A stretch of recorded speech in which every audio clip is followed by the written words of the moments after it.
If your significant other started a business during the marriage, even if he or she manages the business, started it on their own, and runs the day-to-day operations, it is still a community property asset and belongs to the two of you equally. What does that mean? That means you can get up to half or 50% of the value of the business. Now that takes us to the next question is, well, how do we value this business? Or how do I know how much this business is worth?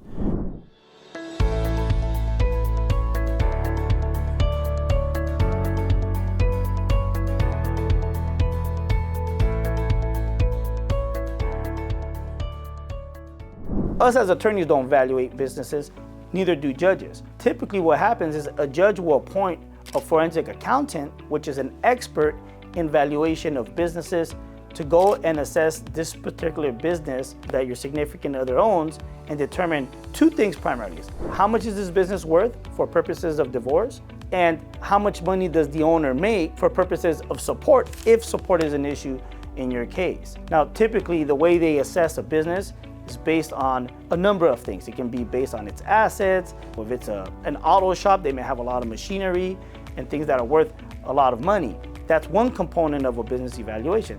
Then it's also the money that the business brings in.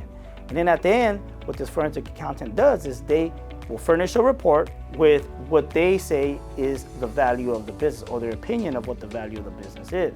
So by way of example, if you have a business that's worth, let's say, $500,000, $500,000. At the time of divorce, in order for your significant other to keep this business as their separate property, they have to be able to pay you half the value of that business. So in this example would be $250,000. If they can't do that, then they don't get to keep the business. The second component of doing these business evaluations are for purposes of determining the owner's income for support. It's very common for an owner to say, my business is running at a loss, or I make very little money. But as most people know, when you're a business owner, a lot of them tend to suppress their income, sometimes for purposes of paying minimal taxes during the marriage. But at the time of separation, that income isn't necessarily what the court is going to use to determine what support should be. So that's the second component of what a forensic accountant does. They'll determine how much money does this owner really make to pay for support. Not what they claim, but what does the owner make based on the business evaluation. If you guys like this video or found this information useful, please be sure to like, subscribe, and share. See you on the next one.